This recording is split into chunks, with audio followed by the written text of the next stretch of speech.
So would you say that your attitude was normal for an auditor, or would you say you were more sympathetic than the average? I think that I was more sympathetic because I thought it was more education rather than tax recovery. Yeah. Well, that's what I'm wondering, because I don't have any evidence to support that, that the auditors are actually genuinely out there to be helpful and to educate the population. My observation is they're there to ensure compliance through fear and intimidation, and that they're not particularly helpful on how to do things. They just tell you what you've done wrong. And they'll tell you what can happen to you if you don't comply. Yeah, I've had a conversation since I've been here with an auditor, and I asked her what the basis for the audit was, and she came out with the correct answer and said, well, it's to educate the taxpayer. But we know through experience that that's not necessarily the case all the time. Well, it seems kind of dumb, actually, because if the taxpayer goes to an accountant, and the accountant does the bookkeeping and prepares the tax return and sends it in, and they're doing an audit to educate the taxpayer, doesn't that sound stupid? Yes, but the individual that has his income tax prepared by an accountant is going to have the accountant come in and represent him rather than himself, which is much more safer. Well, sure, it's much more safer. So then is the purpose to educate the accountant? No. No. No, the accountant should know the difference between right and wrong. So they're doing an audit, and they're not there to educate the accountant, but they want their money. That's correct. So that they're really doing the audit to get the money. Yes. That's what it really means. Yes. Yes. They won't admit to that. They won't admit to that, but the reality is, if you look at it, it's just obvious. Yeah. Well, if you ever notice that in our business, we should see it also, is that they don't go after the large corporations. They go after the mom and pops. Well, and they get the most money about it.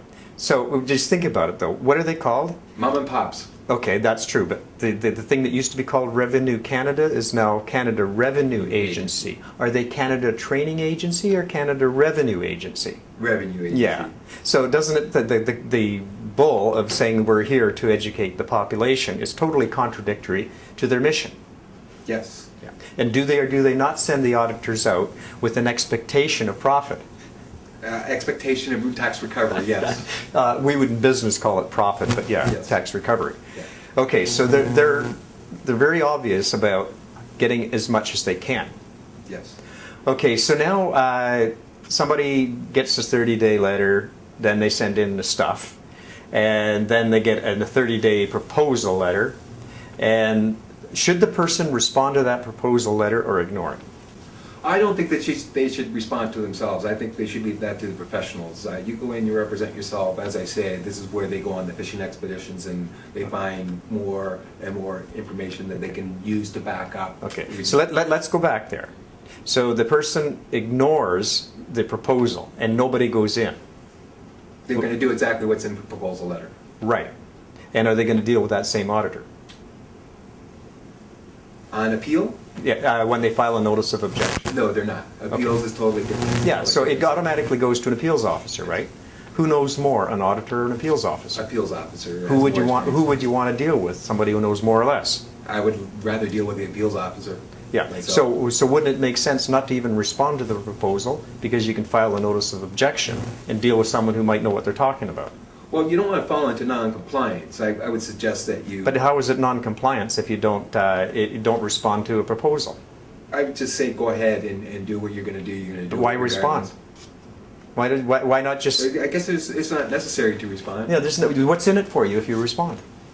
Well, it's at some point you might be able to talk the auditor out of what they're actually proposing to do, or come up with further documentation. Yeah, but on the other hand, you say, no, I don't want this, but what about this? And you open up a whole new can of worms, and that auditor can keep digging. It happens. Yeah. So, but if you ignore it and they assess, they've played their hand. Right. So now you only have to respond to their hand. Right. The game is over, and now it's dealing with is CRA right or wrong. Yeah. So doesn't it make more sense to ignore that letter? Yes, it does. Yeah. And the appeals officer is mandated to stick within the original audit guidelines. Right.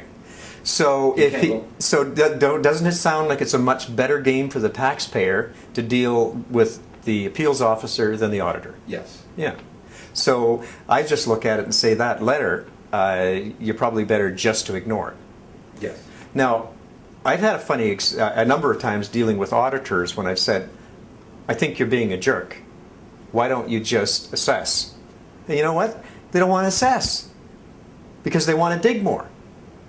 And so I'm wondering, that sounds to me just a little bit weird. Like when you're saying, you know what, whatever you think, assess, go ahead. And they don't assess. What does that mean? It just means that there's no real procedure that they're following. Oh, so they're just digging. Again, yes. So wouldn't it be a reasonably good strategy to say, just go ahead and assess me? I don't really feel like sitting around here and dialoguing with you. I've given you all my bookkeeping. I'll give you anything you ask for in paper, and I'll give it to you. But I'm not going to sit here and play this stupid asinine game. Just go ahead and assess. Yep. It'd be the correct way to do it. The least you say, the better off you are. Yeah. Yeah, so what you're telling me is you're better to play the game, give as little information as possible, talk as little as possible, get them to assess as soon as possible, and then only deal within what's in the guidelines of the audit. Yeah, and then the appeals officer is much more open to reassessing and allowing your deductions than the actual auditor is. Interesting. So if the notice of objection that are filed, if you were to guess at an amount that are just sort of automatically accepted, what would you guess that amount would be? Like out of every 100 notices of objections, how many would be successful? 70%, I would think. Wow. So for the multitudes of people that just roll over and cough up dough, they're being foolhardy. Yes. Yeah. So by filing a notice of objection, you get their attention. They look at it. And what if it's a really hot potato? They'll store it. They'll stockpile it. They'll stockpile it. And then what happens? They stockpile it and nothing's happening. How long do they stockpile it? For an example, before I left, we were stockpiling Amways, and when I left, they were already stockpiling them for close to 2 years. They were trying to assess them not as employees, but as most people were claiming a self-employed income. But they wanted to say that it was a hobby, and it was just a way of generating losses to write off against their other income. So they stockpiled it because they didn't really think they were right. They didn't know what to do with them. They didn't know what to do. And when they come up with a game plan, they just stockpile them, keep them in one sort. Okay, so now a notice of objection is stockpiled. Notice of objection can't be stockpiled. Notice of objection's got to be replied to within 90 days. Okay, so it's in the appeal, not the appeal, the audit process that it gets stockpiled. Right. Okay, so if somebody's asked for information and the taxpayer sends it in, how long should the taxpayer sit and do nothing? I would suggest that the limit that's set on the letter, the original letters, that they're saying they're going to do something within 30 days. I think after 30 days you have a reasonable expectation of getting a reply. Okay, so and if you don't get a reply, how long should you wait? I would wait, give it another 15 days. Don't receive a reply. I inquire about it. Okay. And ask them if you're going to do an assessment, do your assessment. Yeah. But don't leave me here in limbo. Okay.